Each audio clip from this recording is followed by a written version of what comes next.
Picture this. You're standing in a marble hall smeared with blood. The torches flicker low, casting long, nervous shadows along the walls. A feast has been laid. Roasted meats, bowls of rice. Fruits so ripe their skins have split open. But no one is eating. Not the courtiers, who clutch their goblets like weapons. Not the guards, who keep their eyes locked on the floor. Not the servants, whose faces are pale with fear, hands shaking as they refill cups no one drinks from. At the head of the table, on a dais carved with dragons and fire, a king sits smiling. His robes shimmer in candlelight. His hands are steady, his eyes are sharp and still. Around him, silence stretches like a noose. Across from him, bound in iron shackles, is his own brother, naked, bruised, trembling. His face is swollen, his lips split, one eye is swollen shut. He is not seated, he is kneeling, forced upright by guards who grip him like an animal about to be slaughtered. His breathing is shallow, his skin glistens with sweat. A plate is placed before him, not with ceremony, with purpose, heavy, deliberate. The servants do not meet his eyes. On the plate is something raw, something slick, something twitching. An organ, still steaming, maybe a liver, maybe something worse. The brother stares at it, and the king leans in, slowly, like a father sharing a secret with a child. Eat. He smiles wider and whispers one word, eat. You don't move, no one does, because the moment feels frozen in amber, in madness, in something older and darker than justice. You feel the weight of something ancient rise in the room, not law, not loyalty, but power. The kind that cracks bones and redefines truth. The kind that makes a king believe that what he does is not cruelty, but order. That to destroy a brother is to defend a throne. The brother stares at the plate. The king does not blink. And somewhere in the palace, a bell tolls once. Not for death, for judgment. This is not a legend. This is history.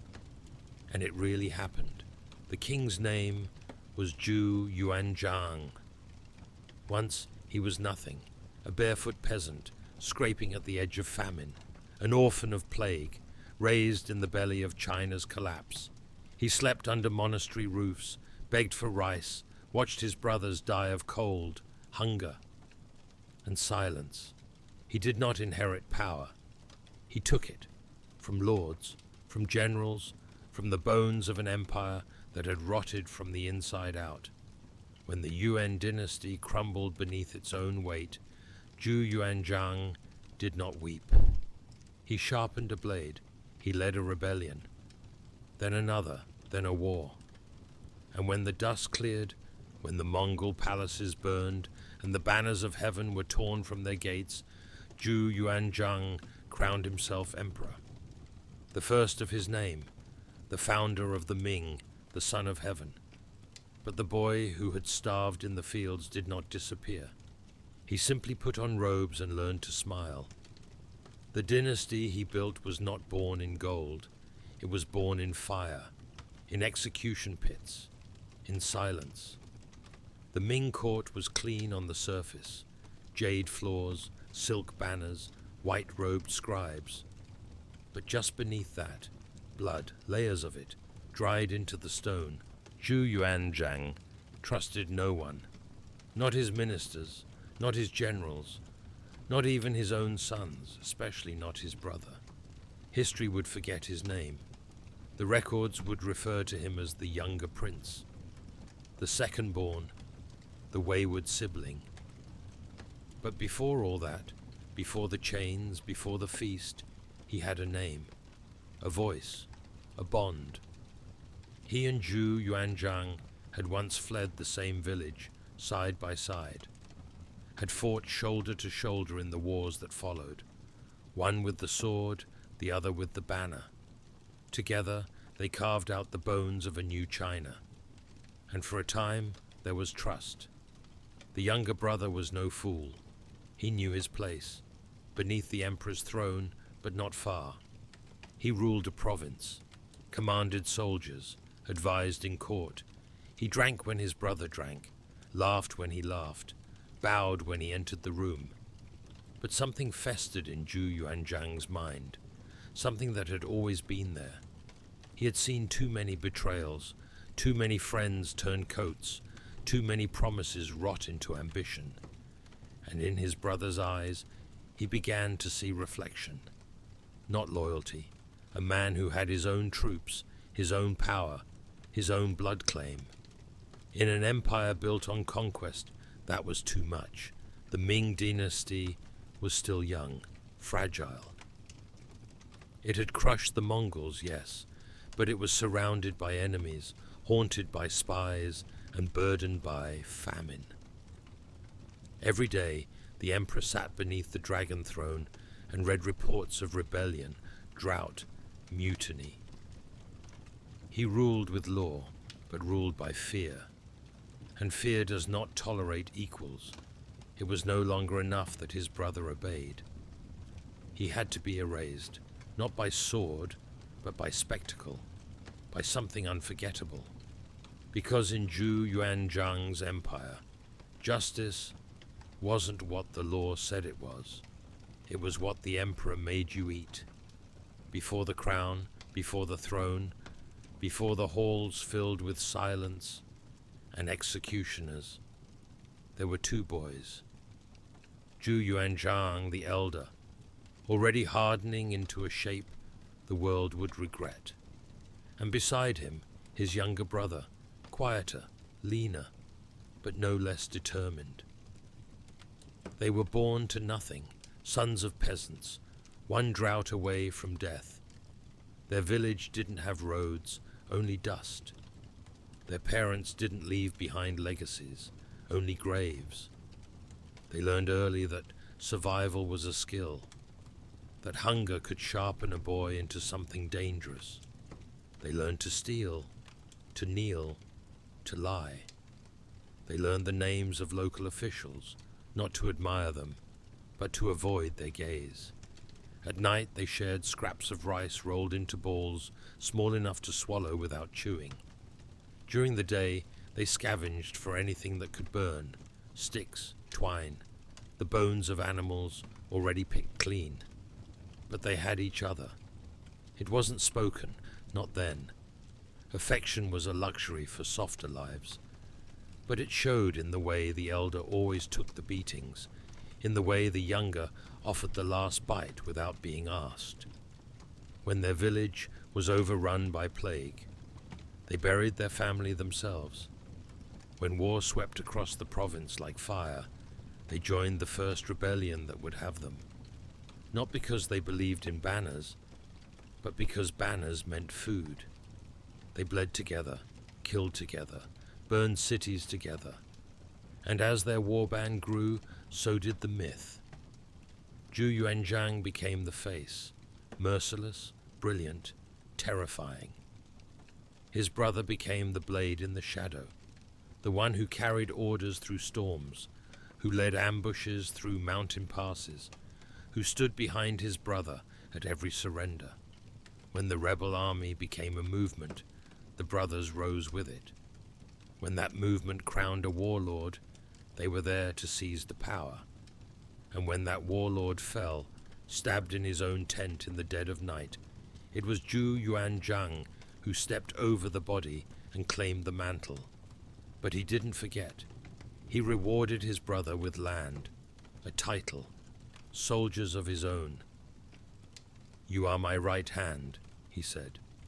"What I conquer, you will help me keep." And for a time it worked. The elder built the capital. The younger kept the borders. The elder sat in court, passed decrees, received envoys. The younger rode into dust-choked valleys and returned with bandit heads wrapped in cloth. They didn't write letters. They didn't need to. They were still brothers, or so the younger believed. But time did something that war never could. It separated them. The throne changed things, changed Zhu Yuanzhang. He no longer walked beside men, he was carried above them. His robes brushed marble, his meals were tasted for poison, his dreams were recorded as omens, and slowly, almost imperceptibly, he began to forget what it meant to share a fire, a bowl, a secret. The younger brother noticed first. The gifts stopped coming. The messages grew formal. Where once he had been summoned to court with laughter, now he was summoned with guards, and when he arrived, when he knelt before the man he had once called Ji, the emperor did not rise to greet him. He only stared, as if seeing something he no longer recognized, as if memory had been replaced with suspicion. The younger brother smiled anyway, but he knew. Hardship had once made them equals, but power was a different kind of famine, and now it was eating everything they'd built. It began, as these things often do, with a whisper, a low murmur in the halls of the forbidden city. A servant overheard a guard say something too confidently. A courtier bowed too low, too long, before the emperor's brother. A poem circulated anonymously through the capital, 6 lines, harmless on the surface, until one line hinted at a new sun rising in the east. The emperor read that line 3 times, and didn't sleep for days after. Zhu Yuanzhang had never feared war. He had stared down Mongol cavalry and bandit kings, traitorous lords and famines that devoured entire provinces. But now his enemy had no face, no flag, only rumors, and those he could not stab. So he turned inward. The imperial court began to quiet. Ministers stopped speaking unless spoken to.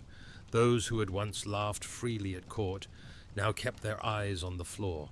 The emperor's appetite waned, his temper shortened. The censors were empowered to spy on the censors. Torture chambers reopened beneath the palace. He began to see danger in everything. A misstep was treason, a late tax shipment, sabotage. A general who returned victorious but forgot to dismount before greeting the throne, dead by morning. He trusted no one, except the executioners. And all the while, his brother grew brighter in the shadows. The people loved him, not out of rebellion, but memory. He still rode out among them, face uncovered, boots dusty, robes simple. He smiled when spoken to, paid soldiers out of his own treasury, sat with village elders and asked what they needed. In another world, that would have been called loyalty. In this one, it looked like ambition. He listens, the people whispered. He remembers. He would make a better ruler. That line reached the emperor's ears from 3 different mouths in a single week, not shouted in revolt, murmured like a prayer. And that made it worse, because Zhu Yuanzhang knew what followed prayer. Hope, and hope was the most dangerous rebellion of all. He began to test his brother.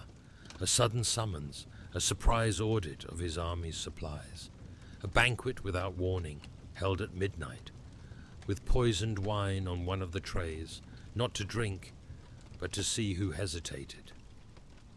The younger brother passed every test, but the emperor's heart only darkened, because loyalty that survives scrutiny isn't comforting, it's threatening. It becomes too perfect, too clean, too ready, and Zhu Yuanzhang had lived too long to believe in clean things. So he began to dream of betrayal, of knives in the dark, of his brother seated on the dragon throne, his face younger, calmer, surrounded by cheers. He would wake sweating. Some nights he'd summon his scribes, still trembling, and dictate new laws, edicts punishing treason with mutilation, banishments for whispers, death by dismemberment for those who read the wrong books. And when he sat in court the next morning, dressed in crimson silk, hands steady, voice calm, he'd still see the dream behind every bow. He was no longer ruling an empire, he was defending it. From a ghost that shared his blood, it arrived wrapped in silk. A letter, no seal, no date, no sender. Just 6 lines of ink written in a hand so precise it might have been carved. The words themselves were harmless, praise for the harvest, mention of horses, a single verse from a poem. But Zhu Yuanzhang had lived long enough to know that meaning lived between the lines, hidden in the spacing, the cadence, the choice of metaphor. One phrase stood out. The grain bends eastward now. He read it once, then again, then burned it with a single spark from the brazier beside the throne.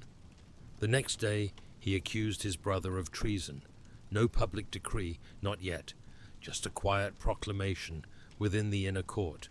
The grand secretaries were told, the guards were notified, the prison beneath the capital was made ready, and an invitation was sent. The message was simple. The emperor missed his brother. There would be a reunion, a feast, just the 2 of them. Old stories, old wine, no armor, no titles, just blood. The younger brother read the summons in silence. He was not a fool. He had heard the whispers too, that ministers were disappearing again, that the emperor had begun speaking to statues, refusing to sit with his back to open doors, that officials who mentioned his name returned with bruises on their faces and no memory of how they got there. He knew what the letter might mean. But he came anyway, because family was still a language he believed in, because brothers were not supposed to kill each other over dreams and rumors, because the last time he had stood beside Zhu Yuanzhang, there had still been laughter in the room.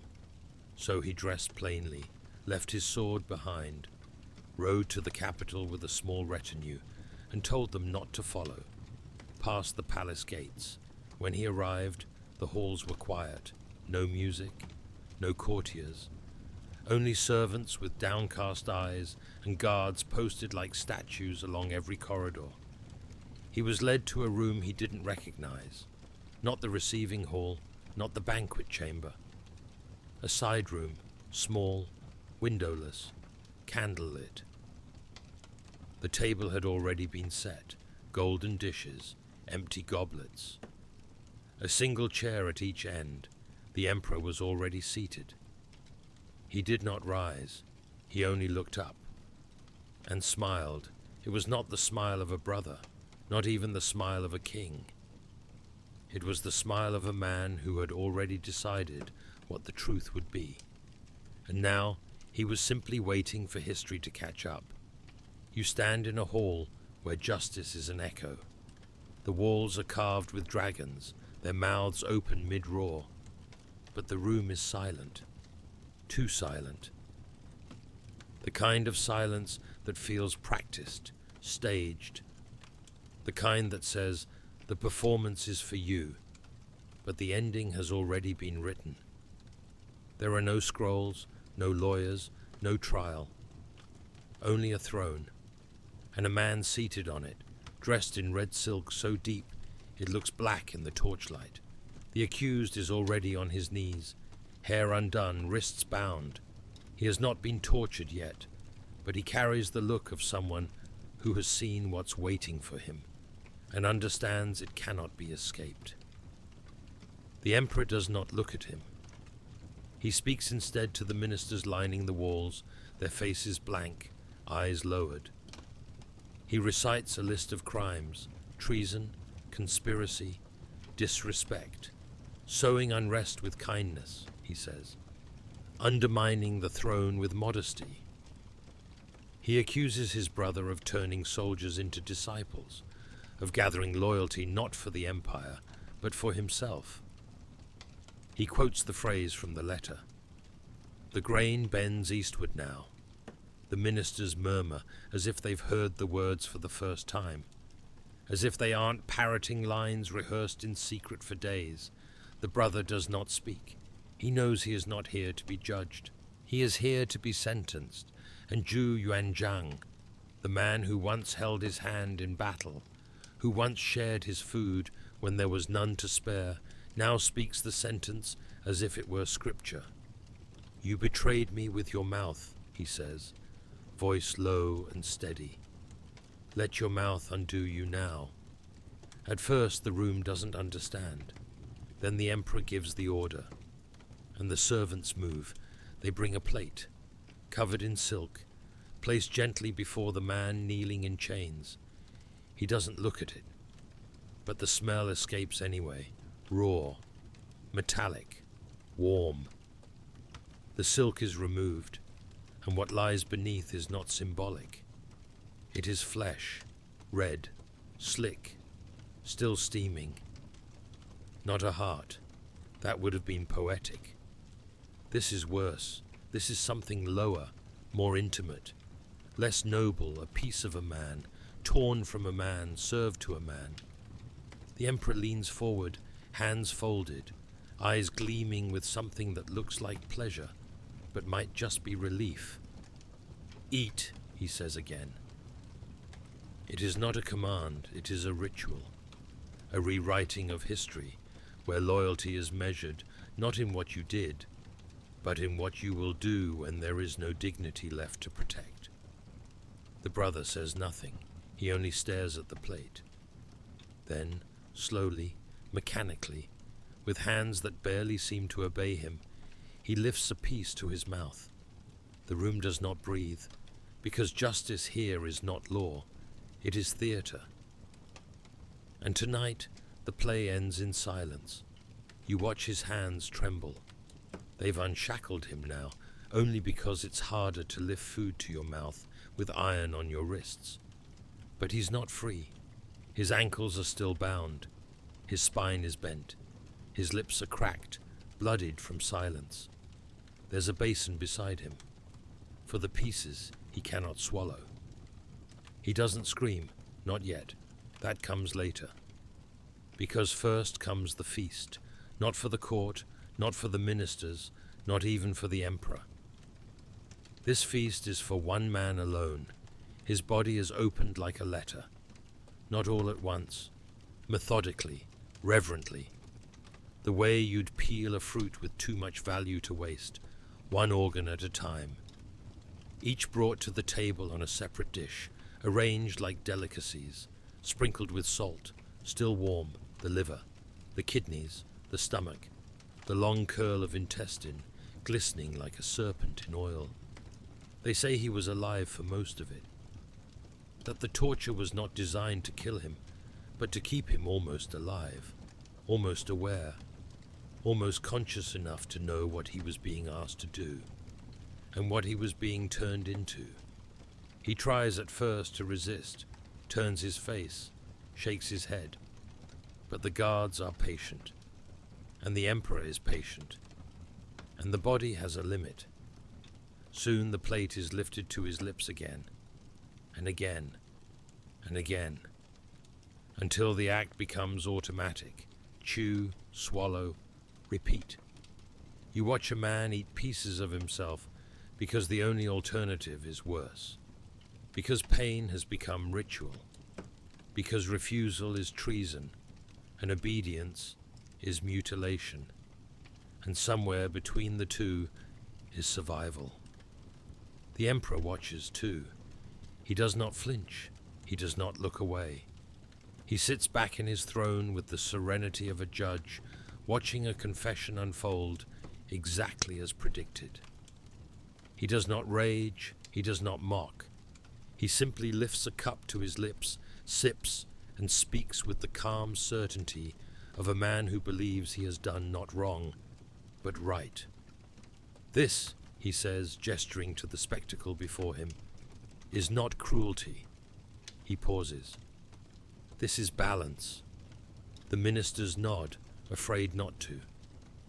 The servants continue their silent work, and you begin to wonder, quietly, horrified, helpless, whether this is still vengeance, or whether it ever was, because what you are witnessing no longer looks like punishment. It looks like belief. The hall is cleaned before dawn. The plates are taken away, scrubbed until the blood vanishes, from porcelain, but not from memory.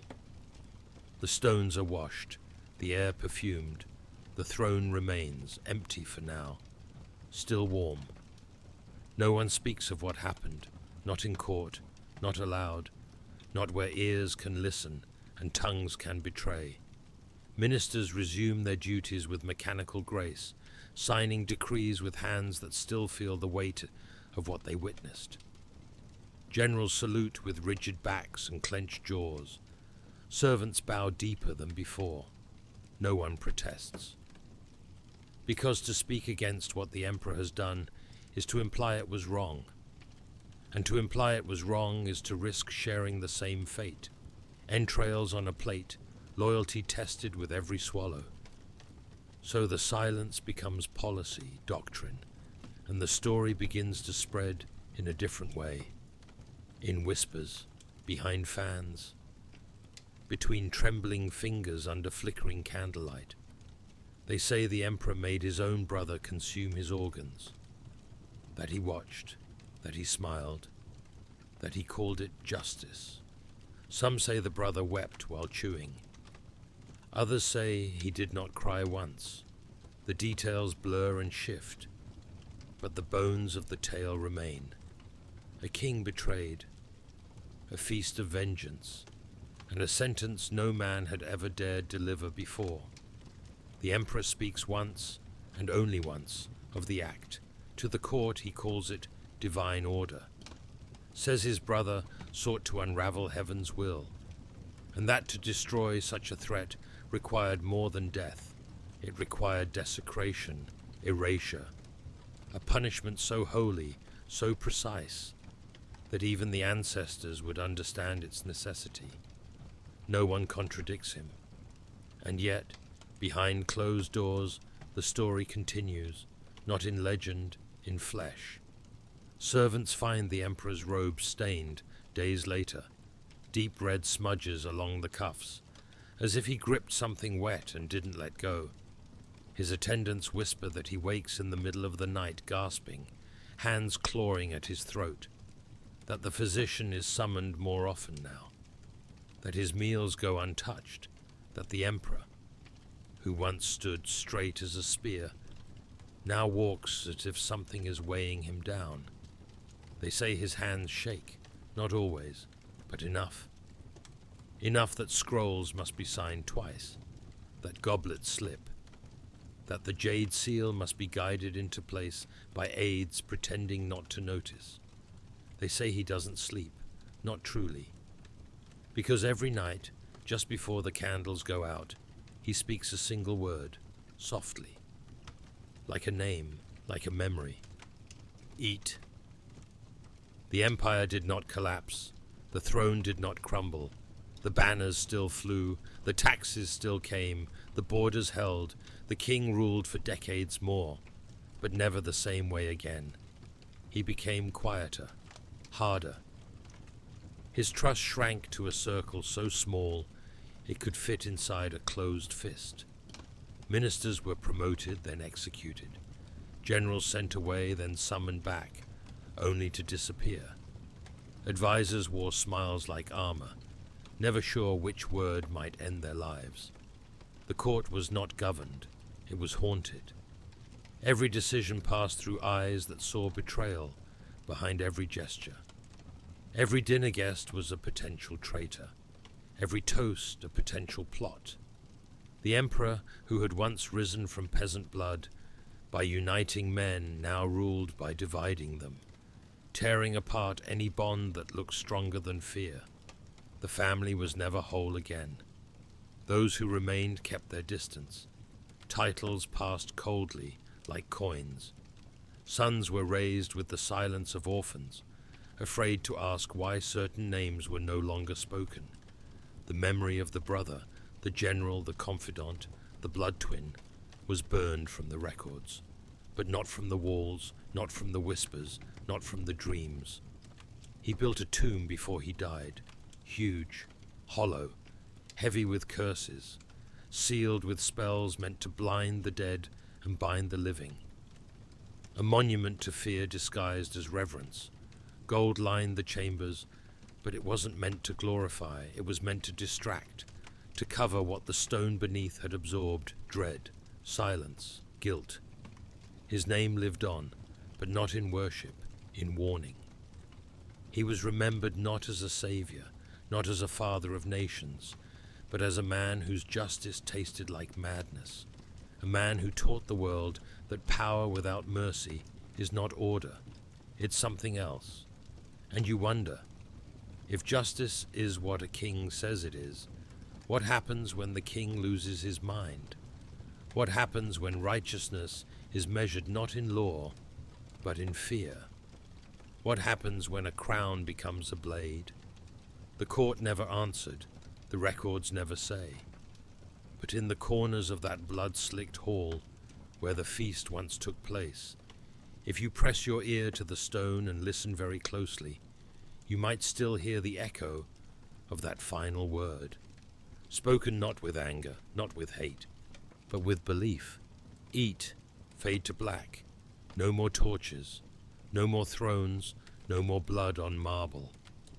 Just silence, and the lingering shape of a question no one dared ask. This wasn't just cruelty, it was belief, sharpened to a point, love twisted into proof, power dressed up as righteousness. And history didn't flinch. It took notes. It carved the event into stone and called it justice, not horror, not madness, justice. Because sometimes the difference between atrocity and order is who holds the pen and what they're willing to do to keep it. If you found this story as haunting as we did, leave a like, subscribe for more forgotten histories, and let us know in the comments, what would you call this? Justice or something else entirely?